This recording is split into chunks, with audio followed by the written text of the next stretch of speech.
Excelente. Muy buenos días, tengan todos y todas. Les doy la más cordial de las bienvenidas a la sesión del día martes del primer Congreso Internacional en Educación Inclusiva que pues estamos muy gustosos de tener como sede aquí en la Universidad Autónoma de Chihuahua, en la Facultad de Filosofía y Letras. Mi nombre es Hervé Mendoza, soy profesor aquí en la UACH en Filosofía, y me honra presentar esta mañana, al menos esta mañana para acá, los de Chihuahua, la mesa Eje 3, que se titula Experiencias Didácticas Inclusivas. Siguiendo el programa, voy a leer el título de la primera presentación y pido por favor a los encargados y las encargadas que se presenten con su nombre y su universidad de adscripción. La primera presentación se titula Amistad docente en tiempos de pandemia. Resiliencia en la atención de niños y niñas con NEE en la contingencia sanitaria. Adelante, por favor. Sí, muchas gracias, maestro Hervé. ¿Me escucha? Claro que sí, perfectamente, muy bien. Gracias, un saludo, un abrazo para todas y todos. Y como bien decía el maestro Hervé, pues es un privilegio poder estar acá compartiendo estos espacios ahora virtuales en donde podemos aprender todas y todos de estas experiencias apasionantes, ¿no? Y tan interesantes. Si me lo permite, voy a compartir mi pantalla con la presentación. Este trabajo es el resultado de una investigación que hicimos un servidor y la maestra González, que está por conectarse. Colegas, ¿será posible que me pudieran confirmar si está viéndose mi presentación?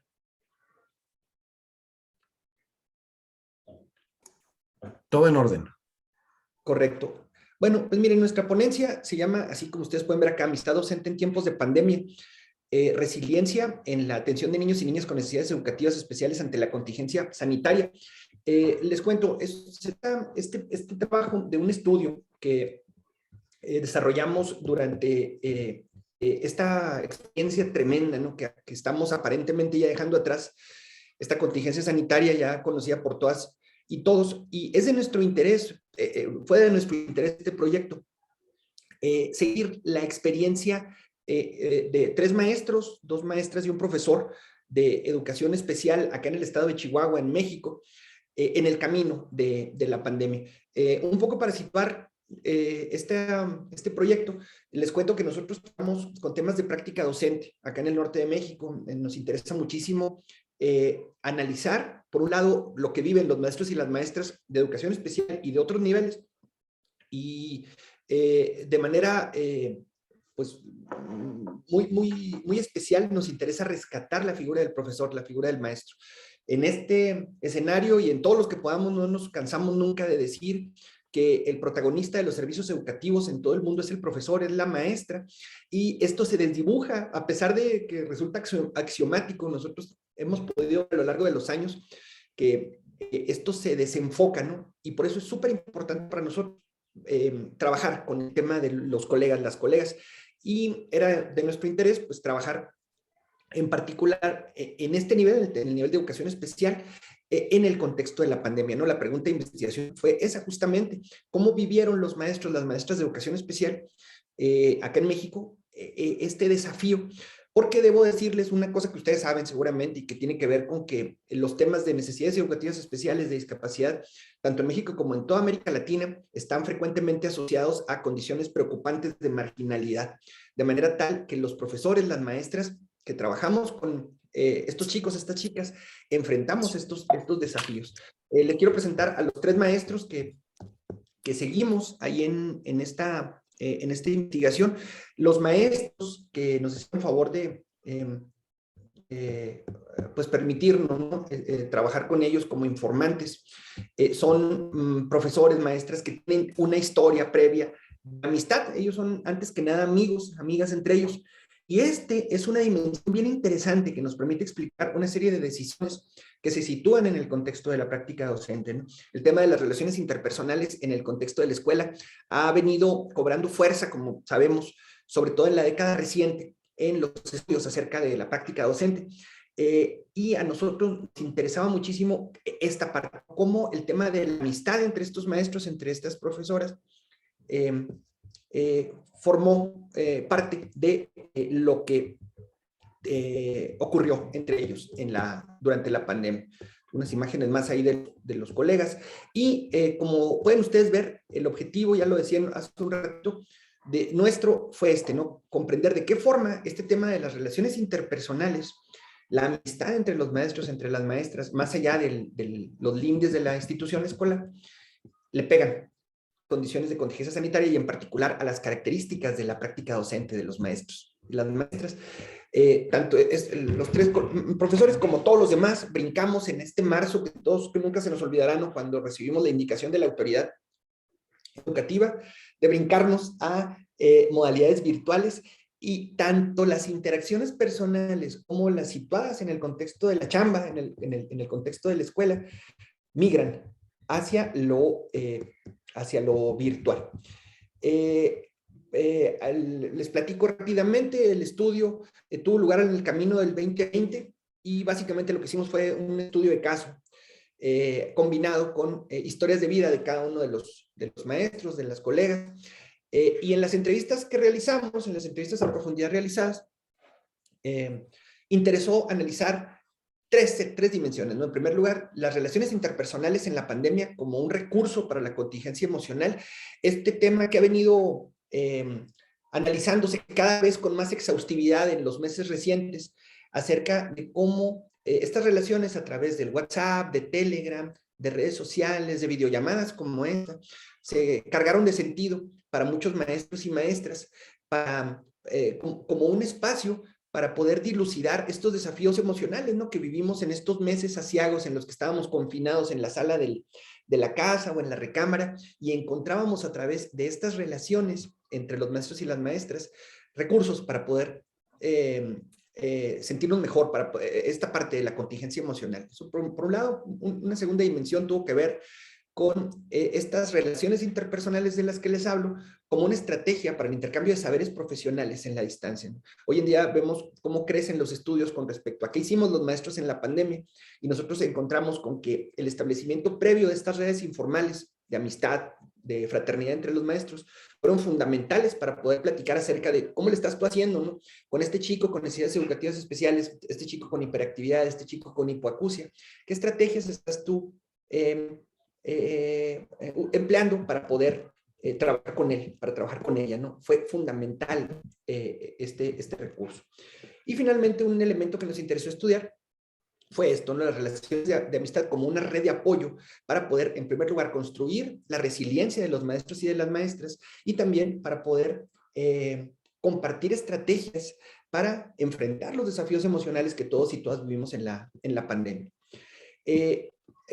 Los resultados que pudimos obtener fueron dos en lo general. Debo decirles que este es un estudio que forma parte de un esfuerzo más amplio de reflexión acerca de lo que acabamos de vivir, ¿no? En estos años tan desafiantes para todas y todos.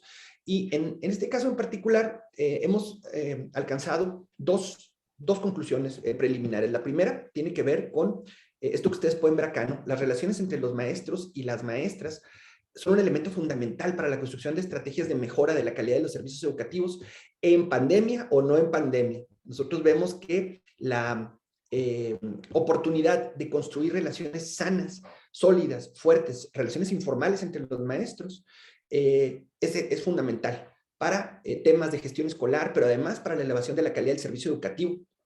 Creemos que buena parte de las decisiones de diseño de política pública, sobre todo las que tienen que ver con la formación y actualización de maestros, tienen que ir por ahí, ¿no? Y al menos acá en América Latina, en México, sin duda, encontramos un vacío importante en la formación de los maestros para este tema en particular. Nos resulta sorprendente y preocupante que buena parte de lo que vivimos los maestros y las maestras en las escuelas está hecho de relaciones interpersonales. La jornada escolar para los maestros es eso, es una sucesión ininterrumpida de encuentros entre personas, encuentros intensos. Y encontramos que en los planes de formación inicial de los maestros no existe una línea formativa para esto que es tan importante, ¿no? De lo que está hecho el trabajo docente, que son relaciones interpersonales, está ausente en los planes de formación y actualización de los maestros y las maestras, en el nivel de educación especial y en todos los demás, ¿no? Entonces, es una primera conclusión. Y con esto termino la segunda conclusión, tiene que ver con que, así como mencionamos que hay necesidad de que los maestros nos formemos y actualicemos en estos asuntos, a partir de lo que nosotros pudimos ver en este estudio de caso, creemos que buena parte del tema tendrá que venir, no de la autoridad educativa o de los gabinetes formadores de maestros, sino de los propios docentes, ¿no? Encontramos que la clave está en el profesor y buena parte de estos esfuerzos tendrán que provenir de abajo para arriba, ¿no? Finalmente agradecer, este es un trabajo, como les decía, que elaboramos un servidor y la maestra Carla González, aquí se acaba de conectar la maestra, bienvenida. Una disculpa, mi computadora se trabó a las 10 justo. Estamos batallando acá con temas de internet en Chihuahua, en Cuauhtémoc en particular, donde estamos la maestra y yo.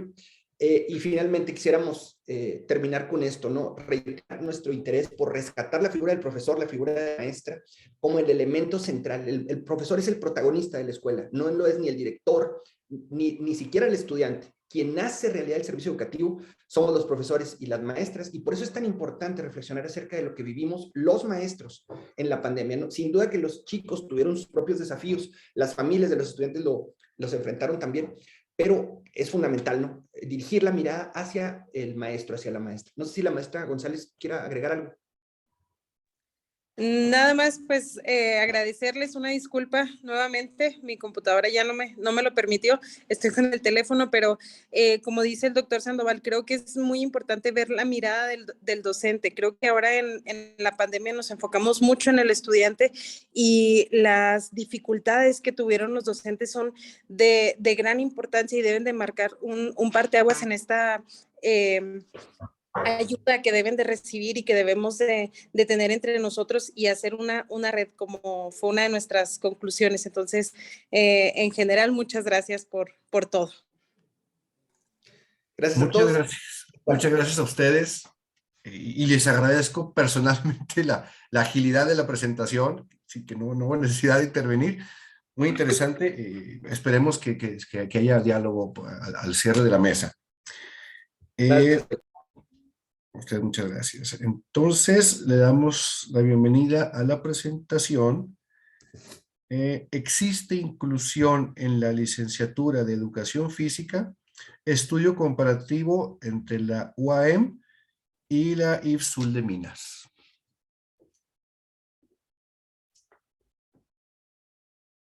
¿Están por aquí los participantes?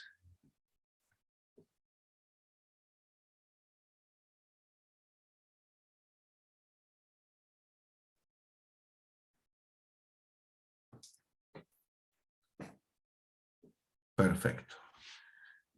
Al momento no, yo no escucho nada. No sé si sea un problema con mi audio, pero ustedes no sé si alguien... Oh. Adelante, por favor. ¿Me escuchan ya? Sí, listo. Gracias. Perfecto, Bienvenida. gracias. Bueno, mi nombre es Ingrid Priscila Silva. Los autores del proyecto soy yo, Brenda Denise y mi tutor llamado Eduardo Hernández. Entonces vengo de la Universidad UAM, Universidad Autónoma del Estado de Morelos. Yo la verdad soy brasileña, pero venía hasta acá en México para hacer la maestría. Entonces, caso no entiendan, por favor, si alguien puedes preguntar, ¿sí? Pero voy a intentar hablar un poco más despacio para que sea más fácil el entendimiento. Entonces, la investigación es, ¿existe inclusión en la licenciatura de Educación Física en un estudio comparativo entre la UAM y IFSU de Minas? La UAM es la Universidad Autónoma del Estado de Morelos y IFSU de Minas está ubicada en Brasil. Es el Instituto Federal de Ciencias y Comunicación del Estado de Minas Gerais.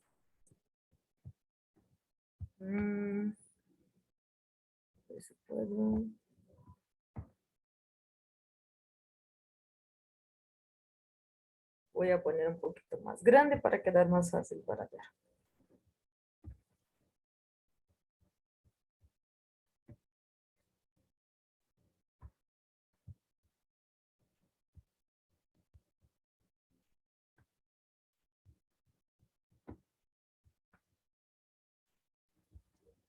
Perdón. Entonces, inicialmente, sabemos que la función de la educación es contribuir para la igualdad y la cohesión de... es importante, la educación es importante para la reducción de desigualdad y la cohesión social.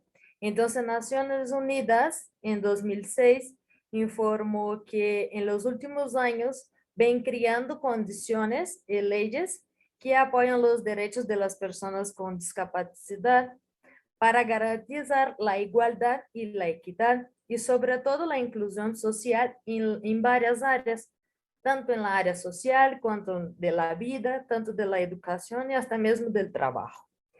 Y sabemos que la cantidad de los alumnos adentro de la educación superior, los alumnos con discapacidad dentro de la educación superior está creciendo mucho. Entonces, antes, cuando no veíamos alumnos con discapacidad en las universidades, pero esa cantidad de alumnos ya está creciendo adentro. Entonces, sabemos que la educación inclusiva es ofrecer una educación de calidad a toda la población y así asegurando la plena participación de todos los estudiantes. El objetivo de la investigación es responder una interrogante de cuán preparado están los maestros de la licenciatura en Educación Física y Ciencias Aplicadas al Deportes de la Universidad UAM, que es la Universidad Autónoma del Estado de Morelos, y el IFSUL de Minas, que es un Instituto Federal de Ciencias y Comunicación que está ubicado en Brasil. ¿Cuáles son los tipos de métodos, herramientas, las capacidades que los maestros tienen, las estrategias que ellos ocupan, las habilidades y las actitudes que esos maestros poseen para trabajar con las personas con discapacidad adentro del nivel superior? También desglosar los componentes de esa preparación cuando en sus clases ellos presentan el reto de trabajar con las personas con discapacidad.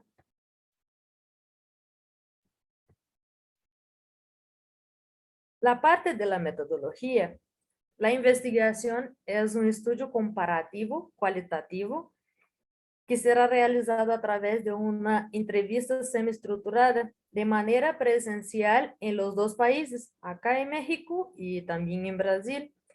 Entonces, este cuestionario, esas preguntas fueron creadas específicamente, particularmente para los maestros. Esas preguntas son relacionadas a los conocimientos, estrategias de cómo ellos trabajan y adaptan sus clases en la educación superior para trabajar con las personas con discapacidad. Y enseguida de este cuestionario será realizada una comparación entre el conocimiento y la respuesta de los dos maestros sobre la parte de incluir las personas con discapacidad, porque como vemos es diferentes realidades y países diferentes. Entonces queremos ver la similitud y las diferencias que tienes. Los resultados, lo que queremos hacer con los resultados, a través de los datos, las experiencias y conocimientos de esos maestros, iremos a analizar, describirlo y a través de esas herramientas y estrategias conocidas, tenemos el objetivo de mejorar el modelo de la enseñanza y por fin tenemos el objetivo también de hacer una creación de un taller facilitador para los maestros de la licenciatura en Educación Física y Ciencias Aplicadas del Deportes.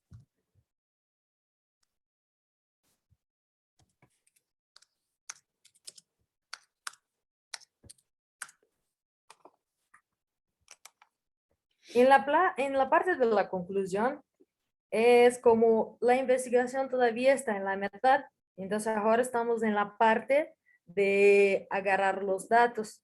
Entonces ya tenemos la cita con los maestros para aplicar el cuestionario de manera presencial acá en México. Ahora el cuestionario será aplicado en Brasil en 2 meses, en el mes de agosto. Entonces esperamos recaudar suficientes datos para la producción del taller y creemos que en la verdad es esencial que los maestros adquieran y mejoren su conocimiento y sus habilidades o conozcan más herramientas, más métodos de cómo incluir esos alumnos con discapacidad adentro de sus clases a nivel de la educación superior. Y también es útil y enriquecedor no solamente para los profesores de educación física y ciencias aplicadas del deporte de las dos universidades, pero es más amplio. Entonces, el objetivo es ayudar a todos los maestros de la América Latina, porque la educación en las universidades adentro de la América Latina no cambia mucho de países como en relación. Brasil es otro idioma, pero la enseñanza sigue como el mismo padrón. Entonces, el objetivo no es solo ayudar a los dos países, pero sí en total toda la América Latina adentro del área de la educación física y ciencias aplicadas del deportes. Bueno, esa es mi presentación y muchas gracias por la participación.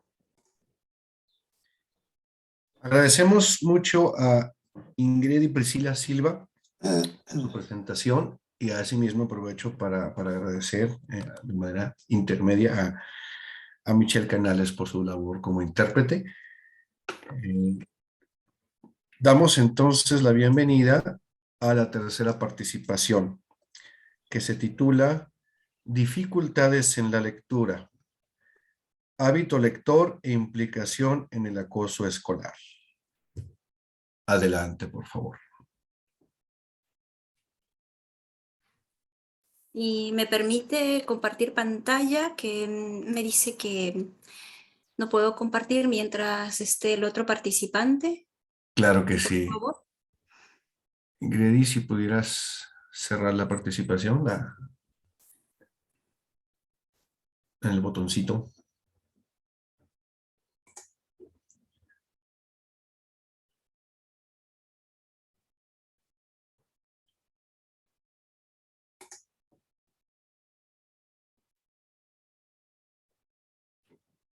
Te debe aparecer un botoncito en la parte superior, Ingrid, si no me equivoco.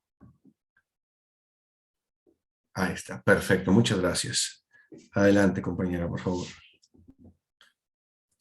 Bueno, buenos días, buenas tardes con todos. Mi nombre es Irma Elizabeth Rojas Gómez y voy a presentar mi tesis, que lleva como título Dificultades en la lectura, hábito lector e implicación en el acoso escolar.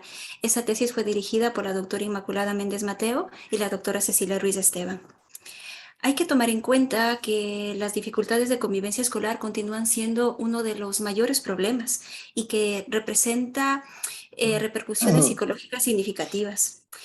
Sobre todo, las implicaciones para sufrir acoso están ser diferente, presentar algún tipo de discapacidad, alguna diferencia, pertenecer a una minoría étnica o incluso tener pocas habilidades sociales. El objetivo de nuestro estudio fue indagar la existencia de las diferencias en los roles implicados en el acoso escolar en función a los hábitos, a las competencias lectoras y también a las diferencias sociodemográficas. Para ello, debo hablar de manera breve lo que es el desarrollo de las habilidades comunicativas, que esto se desarrolla desde el vientre de la madre. A las 24 semanas ya se ha desarrollado el sentido del oído y el bebé puede escuchar lo que hablan fuera del útero, y el bebé está en constante consonancia con su madre. Cuando nace, el bebé llora y su madre inmediatamente lo abraza, etcétera, y el bebé se calma. Entonces aquí empieza ya una interacción del lenguaje. Es muy importante saber también que los bebés alrededor de las 8 a los 10 meses son capaces de utilizar un proceso de eliminación para conocer el significado de las palabras. Es muy importante también conocer que los bebés descifran los sonidos y dan forma para resolver el lenguaje, porque ellos aprenden el lenguaje y empiezan a entenderlo a partir del ritmo, ¿vale? Es algo como la música, ¿vale? Es muy importante conocer eso también y que ellos realizan un mapa acústico del idioma materno. En lo que se refiere a la motivación a la lectura e intereses lectores, hay que tener en cuenta que los beneficios que trae la lectura son incalculables. Hay un fortalecimiento de las relaciones humanas, hay una potenciación del lenguaje, la expresión de los propios sentimientos, la libertad de pensamiento, el estímulo de la creación, etc. Es decir, tiene varios y múltiples beneficios. También quienes trabajan en la motivación, bueno, algo ha pasado acá. Quienes trabajan en la motivación a la lectura es la familia, la escuela y sobre todo la familia y la escuela son los dos pilares fundamentales, pero el pilar fundamental es la familia, porque lo que haga la familia será lo que el niño va a creer en su futuro. Si la lectura es algo meramente una herramienta simplemente para leer un letrero o para leer una carta, o si es un instrumento valioso. Por eso es muy importante que se fortalezca la lectura, sobre todo en la familia, ¿vale? También la escuela es muy importante porque la escuela, si inicia la lectura y la motivación de la lectura en edades tempranas, también se evidencia mejores resultados en las habilidades lingüísticas. En lo que se refiere a los intereses lectores, se puede partir desde el cuento, que desarrolla varias habilidades, sobre todo lingüísticas, estéticas, éticas, sociales, didácticas, lúdicas. También lo que aparece en el álbum ilustrado, que es una manera maravillosa de trabajar la literatura desde la parte visual y de la parte estética, así como la poesía, porque para los niños la poesía, el lenguaje para los niños es un juguete más. Entonces la poesía con el ritmo, con la habilidad, con las rimas que tiene, ayudan muchísimo a los procesos de lectura. En lo que se refiere a las diferencias de género y edad, es muy importante conocer que no existe diferencias significativas. El lenguaje de niños y niñas es similar. Lo que sucede es que las diferencias llegan sobre todo producto de la socialización, ¿vale? Aquí sí que encontramos varias diferencias, sobre todo en los niños que dicen más palabrotas o las niñas que tienden a tener mejores resultados en las pruebas, sobre todo en lectura, escritura y ortografía, y que también se persisten en la educación secundaria. Mientras que para los niños la lectura tiende a ser una actividad un poco inactiva, silenciosa y poco atractiva, y muchos opinan que pues mejor la harían las niñas. En lo que se refiere al acoso escolar, es importante hablar sobre las características del agresor, de la víctima y de los observadores. Pero me parece que tengo un tiempo muy, muy limitado y quisiera hablarlo de manera general. En lo que se refiere al acoso escolar lo que se refiere al acoso escolar, tenemos tres protagonistas importantes: el agresor, la víctima y los observadores. El agresor es, podríamos decir, el agresor es el que comúnmente suele tener un carácter impulsivo, con tendencia al uso de la fuerza. Por lo general es una persona más alta o más robusta que sus otros compañeros. Los compañeros del aula lo consideran altaneros, intransigentes y arrogantes. Y también se muestran a favor de filosofías y creencias donde se usa y se justifica la violencia. Por lo general son racistas, xenófobos, sexistas. Y tienen una serie de particularidades que se destacan y apoyan a los iguales que también los acompañan. En lo que se refiere al perfil y las características de las víctimas, tenemos dos, la víctima pasiva y la víctima activa. La víctima pasiva se caracteriza por ser individuos inseguros, vulnerables y que muestran baja autoestima. Es decir, ellos sufren en silencio el acoso. Y la víctima activa, que suele ser la más habitual y la que peor evolución tiene. Y por último tenemos a los observadores. En los observadores tenemos a los convinches, a los reforzadores, a los ajenos y a los defensores. Bueno, en las diferencias de sexo y edad en el acoso escolar, hay varias investigaciones que el acoso escolar se da en todas las instituciones del mundo. Es algo, esto que se da en todos los lugares, pero que por lo general, en lo que se refiere al sexo, el 80%, por ejemplo, de las víctimas masculinas maltrataban a varones, ¿vale? Mientras que un 60% lo hacía víctimas femeninas. Los agresores, por lo general, masculinos, operan de un modelo de violencia más fuerte, es más directo, mientras que las mujeres hacen un modelo de violencia más indirecto y puede ser la exclusión social o el escarnio. ¿Qué sucede con los alumnos que presentan dificultades en la lectura? Ellos son blanco fácil, ¿vale? Para el acoso escolar, porque se pueden encontrar en peores condiciones para denunciar y defenderse y de sus agresores, porque sucede que en ocasiones ni siquiera comprenden o significan qué es el acoso, incluso lo sufren diariamente y no pueden detenerlo, muchas veces porque no pueden comunicarse, porque los tutores no lo ven y también porque al presentar un tipo de discapacidad o al presentar, por ejemplo, TEL, tienen mayor repercusión para tener acoso escolar. Vale, ahora el objetivo de mi estudio fue conocer los hábitos e intereses lectores, así como las dificultades lectores en estudiantes de tercer ciclo de educación primaria y su implicación en la convivencia escolar, atendiendo las diferencias sociodemográficas. Mis objetivos específicos fueron determinar cómo estos hábitos lectores y las dificultades lectoras se relacionan con los problemas de convivencia escolar y también determinar las diferencias sociodemográficas en lo que se refiere a género y edad. Para ello, tomamos a 326 escolares en edades comprendidas entre 8 y 10 años.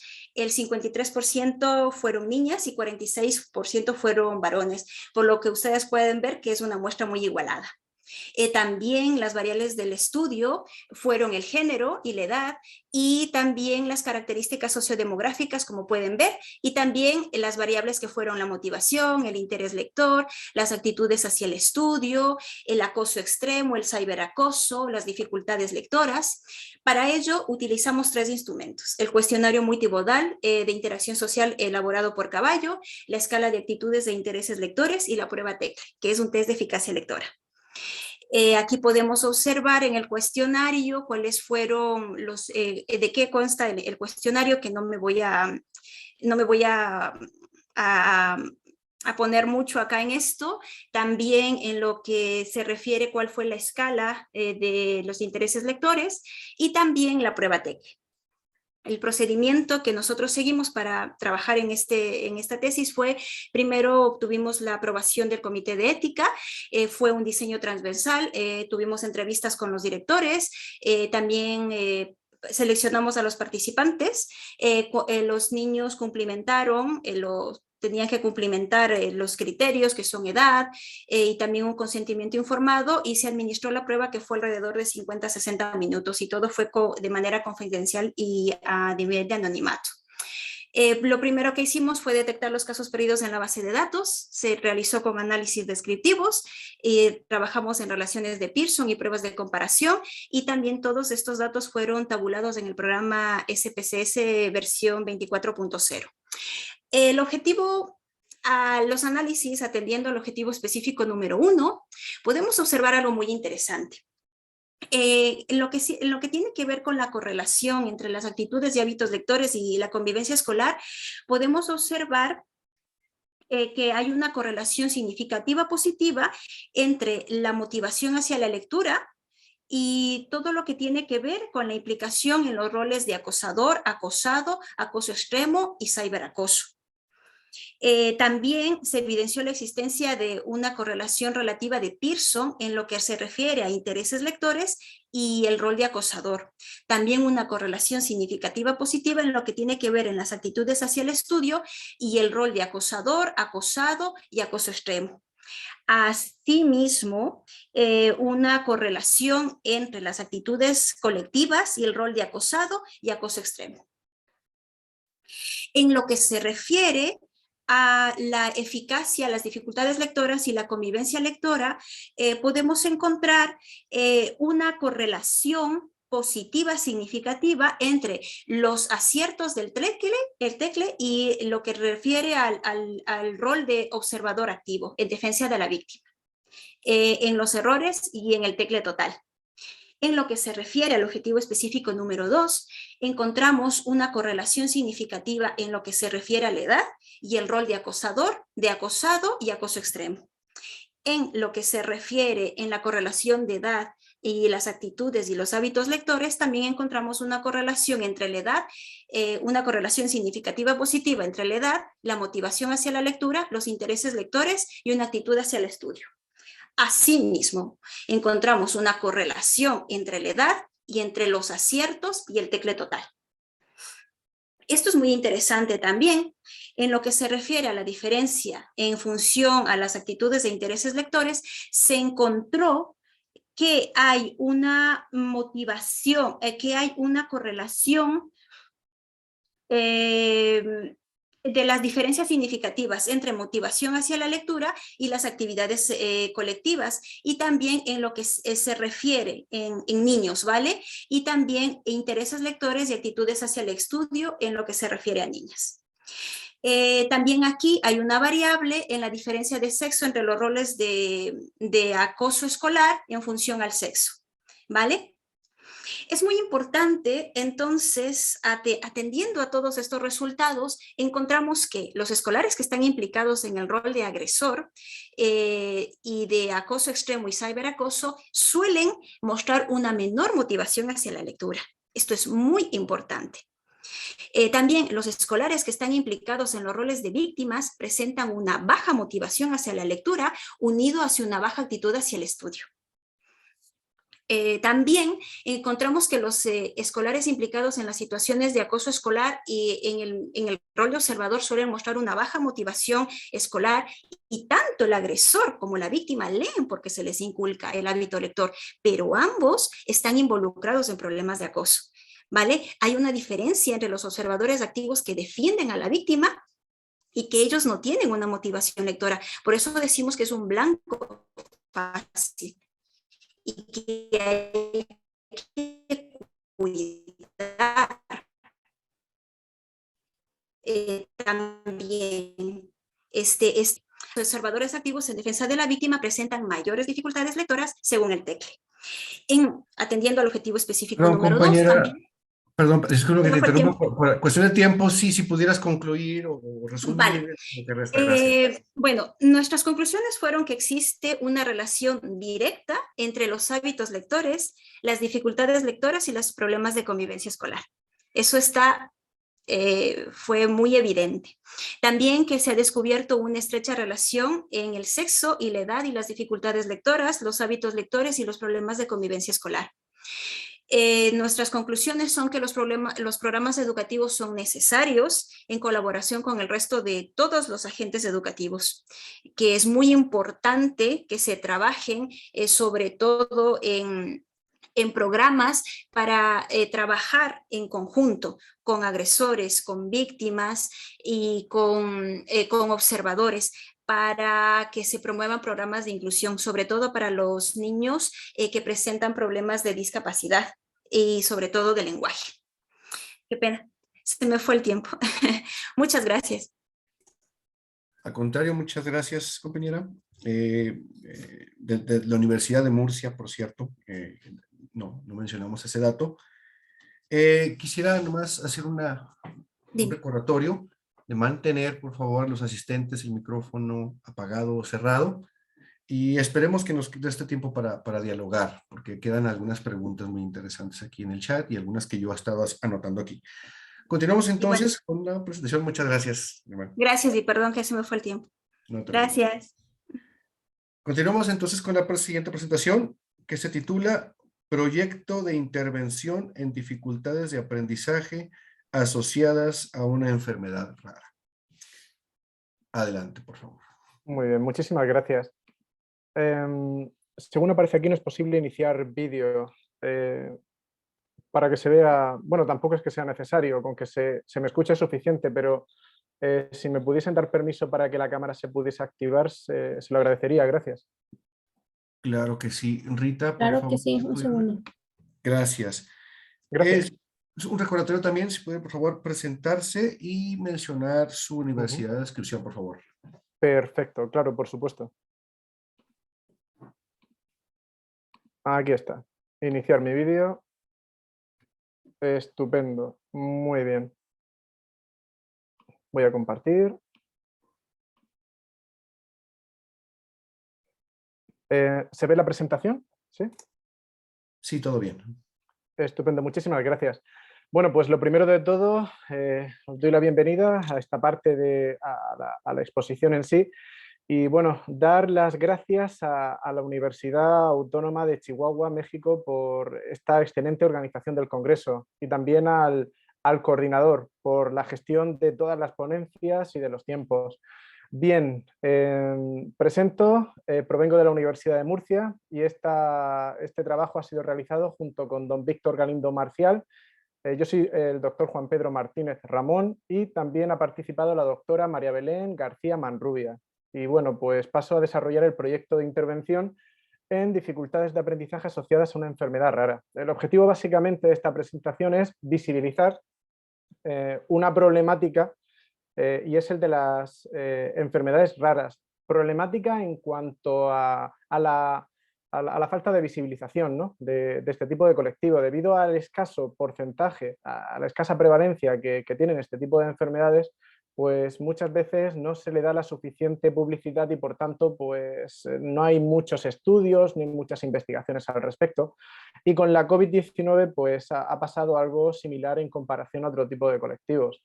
Así que pues ese es el objetivo principal y por eso a continuación exponemos una propuesta de proyecto de intervención para el tema del aprendizaje, concretamente de aspectos en el habla y la comunicación. Partimos de la base de que, de acuerdo con las diversas leyes orgánicas educativas, en España, por ejemplo, tenemos la LOMLOE, que recoge muchos elementos de la propia LOE, la LOMCE también se está aplicando en algunos elementos del sistema educativo, viene a decir que las administraciones educativas velarán para que existan los recursos necesarios. A esto se le añade también dos elementos que consideramos esenciales y que con la pandemia se han amplificado, que son las tecnologías de la información y de la comunicación, también denominadas TICs, y las tecnologías del aprendizaje y del conocimiento, las TAC. Bien, una vez ubicado el sistema educativo, pues nos vamos a centrar en síndrome de Klinefelter, ¿de acuerdo? SK, y algunas patologías o enfermedades, digamos, o síndromes relacionados. El SK en sí mismo presenta una sintomatología muy diversa.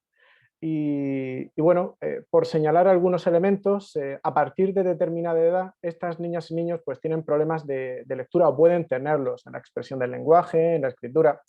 Existe concretamente un síndrome denominado 49XXXY que mantiene similitudes también con el SK y presenta una anomalía cromosómica en la que se da un mayor número de cromosomas X también en hombres. Y la influencia o la incidencia más bien, tal como hemos adelantado al principio de esta ponencia, es de 1,85.000, 1,100.000. Es bajísima y por tanto hay que visibilizarla. Los objetivos de este trabajo, de este proyecto en sí mismo, fueron lograr la mejora en las áreas del lenguaje alteradas, reduciendo así las dificultades de aprendizaje.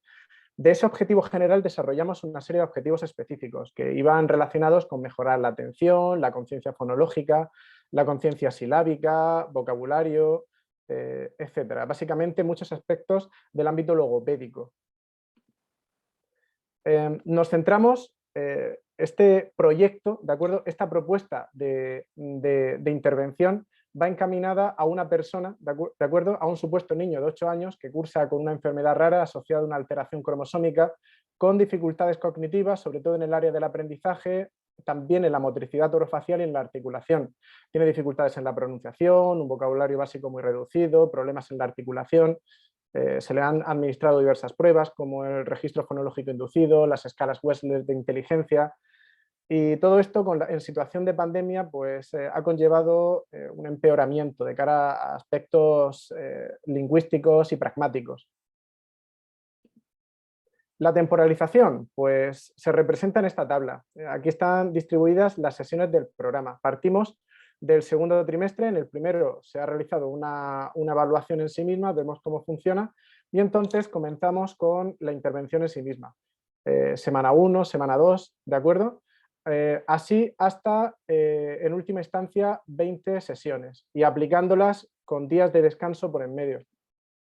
Vamos a continuación a ilustrar de las 20 sesiones algunas de ellas para que podáis visualizar en qué consistían. Cada sesión tiene una media de 3 actividades y se trabajan aspectos concretos. Por ejemplo, en la sesión número 1 se trabajan prerequisitos y vocabulario, se propone una actividad que consiste en estimular la atención, de manera que tendrá que unir los conceptos. Una segunda actividad que recibe el nombre de Memory de animales y en ella pues, se trabaja la memoria visual. Una tercera actividad para evocar el mayor número de elementos posibles, pertenecientes a una familia léxica y así ganar fluidez. ¿Y para qué sirve concretamente esta actividad? Es como una especie como de inicio, de romper el hielo, para comenzar a trabajar algunos elementos que se relacionan mucho con la neuropsicología y a partir de ahí trabajar otros conceptos más profundos. En una segunda sesión seguimos practicando con esos prerequisitos, esta vez centrándonos en la atención, un poco más allá, de forma más profunda, quiero decir, aspectos léxicos semánticos y el vocabulario expresivo.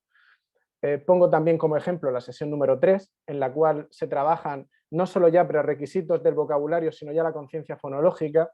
Volvemos a trabajar la atención porque es un aspecto esencial. Existen muchos estudios que relacionan el rendimiento académico con la capacidad atencional del sujeto, por lo tanto hay que trabajar este último aspecto.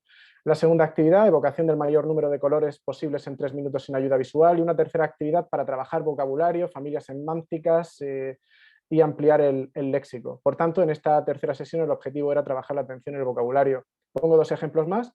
La sesión 4 y la sesión 5, aquí trabajamos la conciencia fonológica y la articulación respectivamente.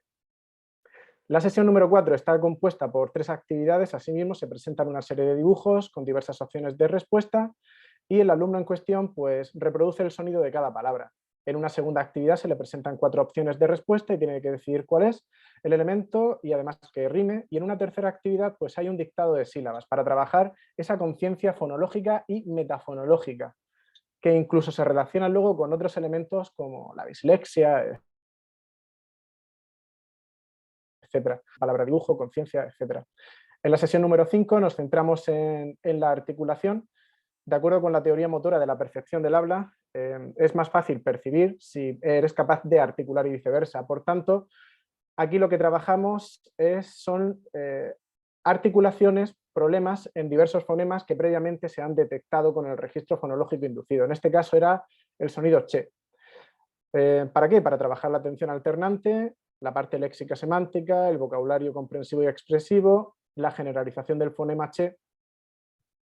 Y en las siguientes sesiones pues seguimos profundizando. Articulación, grafomotricidad, lectoescritura tiene un papel muy importante, se trabajan 3 sesiones exclusivamente de ello, la 10, la 11 y la 12.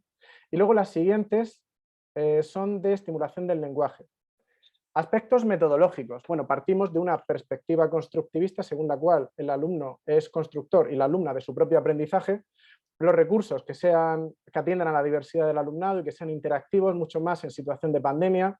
Las sesiones son adaptadas al ritmo individual para evitar el cansancio y los agrupamientos serán principalmente individual o en pequeño grupo o por parejas, aunque se recomienda esa extrapolación y generalización al aula a través de la tutoría entre iguales y las dinámicas de grupo.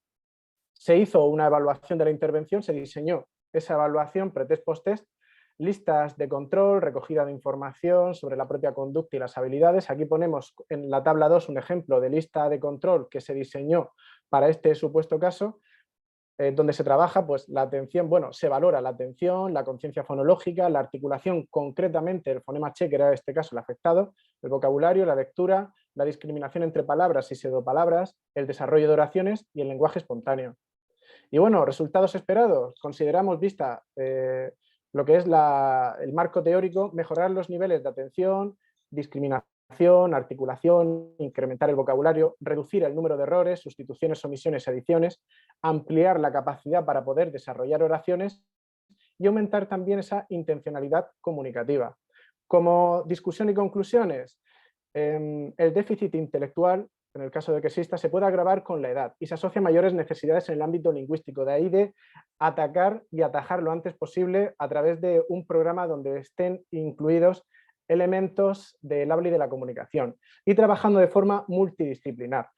Limitaciones, la falta de atención del sujeto, así como la de información que podamos tener puede afectar a lo que es el rendimiento. Así que es importante trabajar muchísimo la atención. Y de cara al futuro, como propuestas, futuras líneas de investigación, pues básicamente desarrollar un trabajo longitudinal al respecto. Aquí tenemos referencias por si en algún momento consideráis oportunas consultarlas. Y finalizo con esta cita de Nick Wiggy. El miedo es la discapacidad más grande de todas.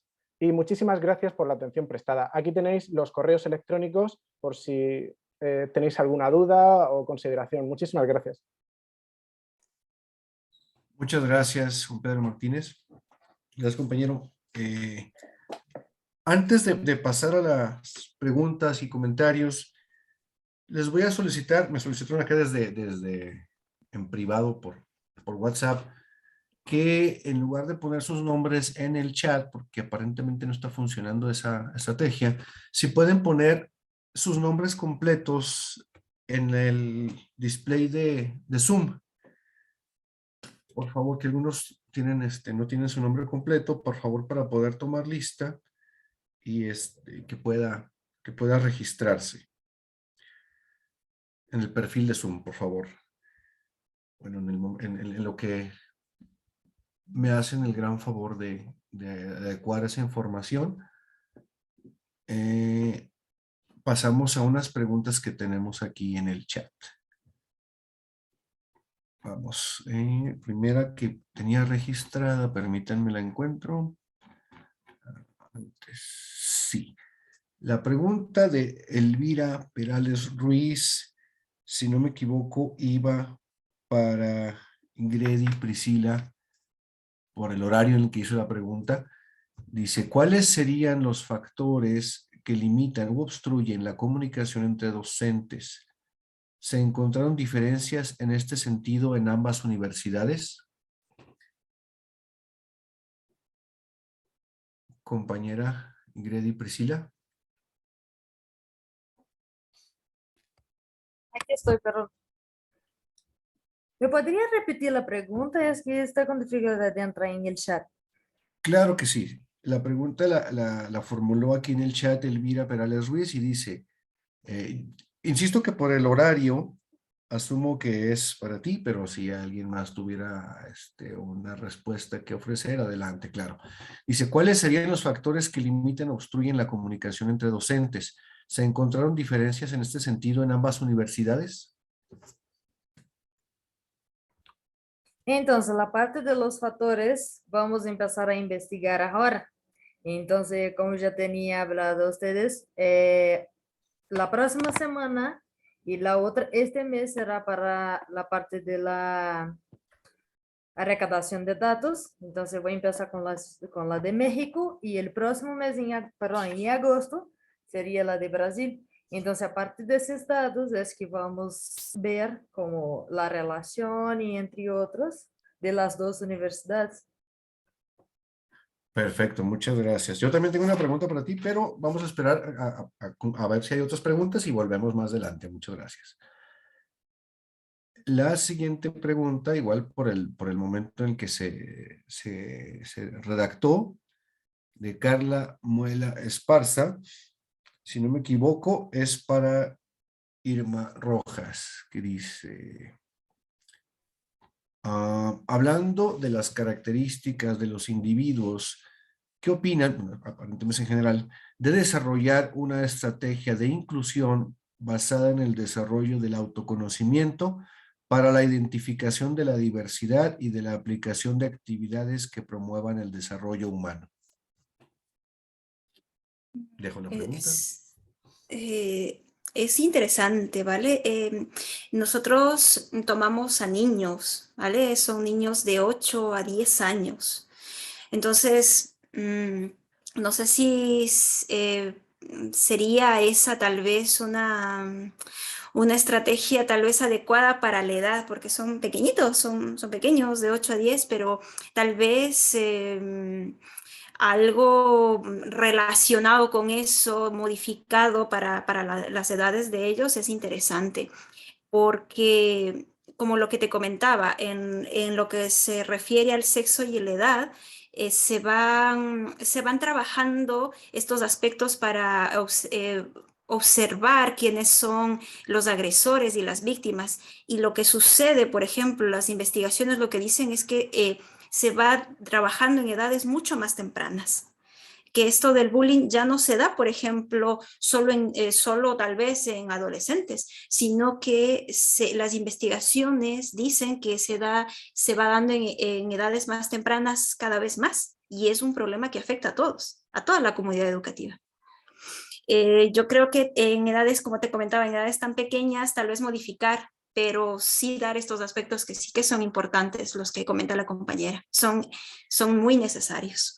Porque como te comentaba, el bullying es lo que, el bullying y sobre todo el acoso escolar es lo que más afecta a todos y sobre todo a las víctimas, que son las que peor resultado tienen a largo plazo. Lo que, bueno, quería, porque no me alcanzó el tiempo, pero hay estudios retrospectivos que van de personas que están, no sé, ahora con 35 o 40 años y hacen estos estudios y ellos recuerdan exactamente lo que les sucedió a los 8, a los 10 años.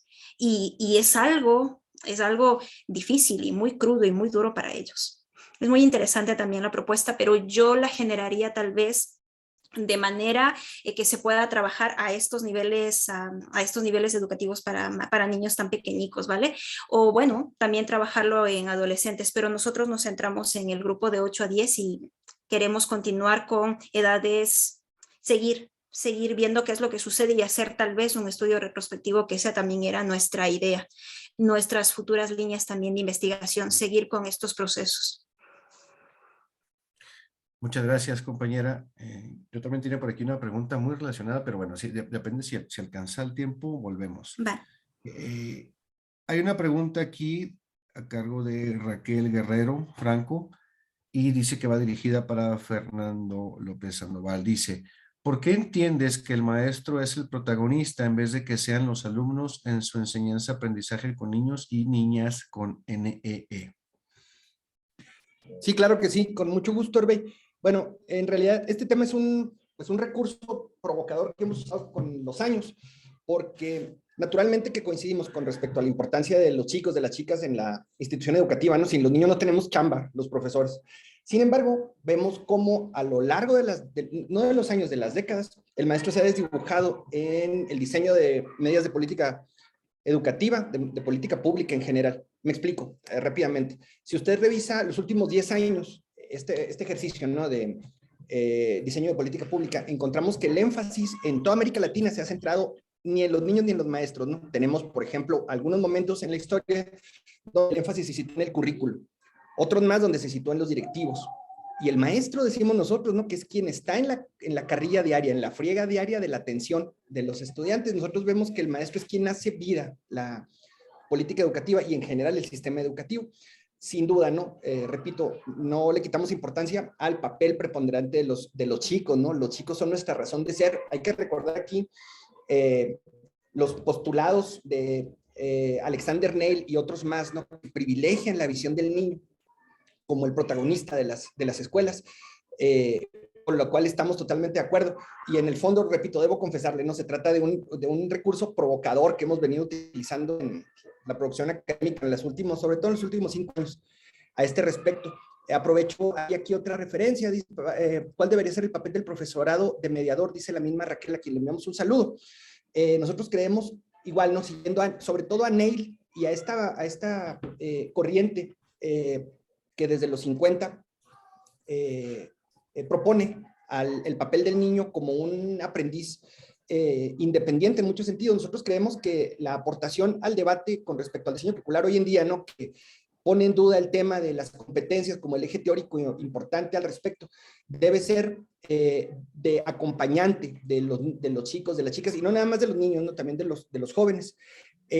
Si usted me ve un poco dubitativo al respecto, es porque justamente así lo estamos, ¿no? Creemos que en la mesa de los debates hoy en día está no nada más el tema del papel del maestro, sino en general su identidad. Creemos que hay referentes poco claros con respecto a qué significa ser maestro en América Latina en estos días. Bueno, pues en eso estamos, ¿no? Un saludo. Muchas gracias. Muchas gracias al compañero Fernando. Yo tenía una pregunta muy cercana a esa, entonces ya la respondió, le agradezco mucho. Como no hay más preguntas o no encuentro más preguntas aquí en el chat, si me equivoco y alguien las descubra, por favor, abre su micrófono y háganlo saber. Entre tanto, voy a permitirme lanzar una pregunta más para la compañera Ingredi Priscila. Me llamó mucho la atención que mencionaras que hay muchas coincidencias en los sistemas educativos entre México y Brasil. Entonces, a pesar de lo sistemático de tu investigación, Ingrid, yo quisiera preguntarte a nivel experiencial de lo que has podido tú ver, ¿hay una diferencia notable entre una cultura de la inclusión entre Brasil y México? Bueno, entonces, es la parte de la inclusión. Yo veo, bueno, tuve la experiencia de hacer intercambio y estudiar un rato acá en México antes de la maestría. Y bueno, en Brasil también, que estudié toda mi carrera allá. Y por lo poco que yo estudié los 6 meses y agarré materias, tomé materias en la parte de la educación especial, y sí realmente se ve bastante diferencia. Bueno, no se ve tanto porque todavía los dos países tenemos que mejorar muchísimo la parte de la inclusión, no solamente a nivel superior, pero en todo, hasta mismo en las escuelas, las primarias y todo eso. Pero yo veo que Brasil está un poquitito, como algunos pasitos, un poco más adelante de México. Entonces vemos hasta la parte de arquitectónica, hasta mismo en las calles. Hasta mismo en las calles. Yo no voy a mentir que sí, en Brasil hay partes que sí, realmente no tienes nada de inclusión en algunas calles, pero si pone en una báscula, mediendo México y Brasil, Brasil tienes un poco más de la parte de inclusión. Hablo también la parte de los estudios relacionados a inclusión. Entonces vemos que Brasil tienes un poco más, está un poquito más adelante, pero una de las cosas que vemos de la similitud entre las dos universidades es que el gobierno de México y el gobierno de Brasil, ninguno de los dos regala o dispone de cursos preparatorios para los maestros de la educación superior, no solamente para la educación superior, para todos los niveles de educación. Entonces, es complicado cuando los maestros llegan dentro de la escuela y encuentran con alumnos con discapacidad, si en toda su formación no fueron preparados para trabajar con esos alumnos. Entonces, algunos de los maestros se congelan, se excluye ese alumno, y algunos otros, como, oye, voy a buscar externa de la escuela, voy a buscar cursos de cómo apoyarlo, cómo auxiliarlo, ¿no? Para trabajar la parte de inclusión. Entonces, lo que vemos es que en algunas escuelas acaban no habiendo esta parte de la inclusión, ¿no? Entonces, en la primaria, secundaria, prepa, nosotros vemos eso. Y una de las investigaciones es lo que quiero ver a nivel superior, ¿no? Como los maestros ya son doctores, ya tienes un conocimiento mucho más grande de que los propios licenciados. Entonces, ¿será que realmente adentro de nivel superior tienes el conocimiento, buscan conocimiento, herramientas para trabajar con esos alumnos? Porque todavía ellos no están fuera de la realidad, siguen teniendo alumnos con discapacidad. Muchas gracias, Ingrid. Y, me sospechaba que andábamos mal en México. Pero bueno, digo, es muy evidente, ¿no? No es una sospecha, es bastante claro. Para complementar tu comentario, te platico y les platico aquí a todos los presentadores y las presentadoras que en mi área de especialidad, que tiene que ver con los estudios literarios y estudios de traducción, yo me he topado con que en algunos congresos fuera de México sí se incluyen um, estudios que tienen que ver con lo que llaman disability studies aplicados a la literatura, pero aquí en México no me ha tocado nunca asistir a un congreso donde se incluya esa perspectiva de análisis. Entonces, sí que es muy evidente, ¿no?, que estamos dejando de fuera este tema y que es urgente que lo incorporemos. No veo ninguna otra pregunta o comentario en el chat. Si alguien tiene una pregunta que quisiera externar, puede en este momento abrir su micrófono y externarla, por favor.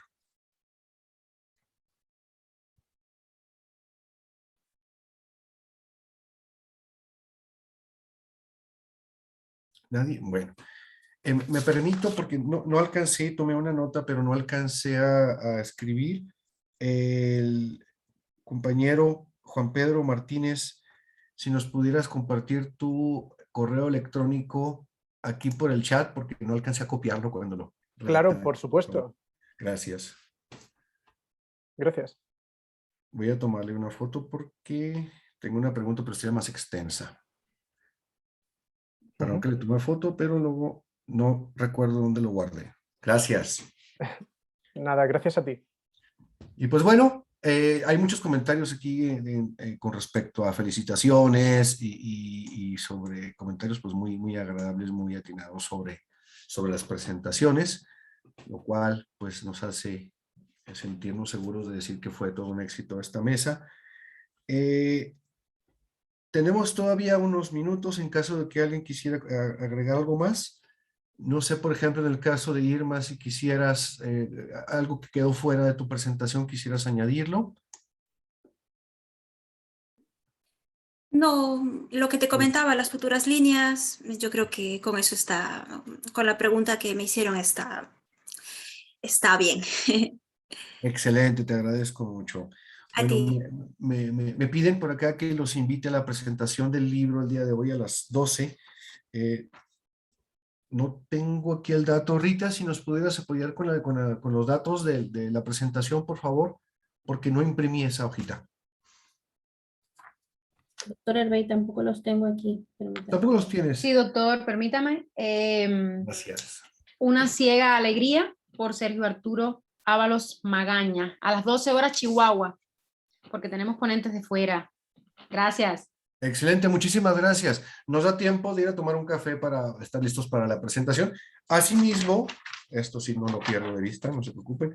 Les recuerdo a los asistentes, a todo el mundo aquí, el programa del día siguiente, es decir, de mañana, miércoles 4 de mayo, a las 10 de la mañana. Bueno, a las 9 de la mañana tenemos la conferencia magistral, el impacto del COVID-19 en personas con discapacidad pertenecientes a instituciones de educación superior, a cargo de la doctora Silvia Aquino Zúñiga. Posteriormente, a las 10 de la mañana tenemos varias mesas. La primera tiene que ver con políticas inclusivas en instituciones educativas. La siguiente con experiencias didácticas inclusivas y otra mesa que tiene que ver con adecuaciones curriculares, que es probablemente la que voy a asistir yo.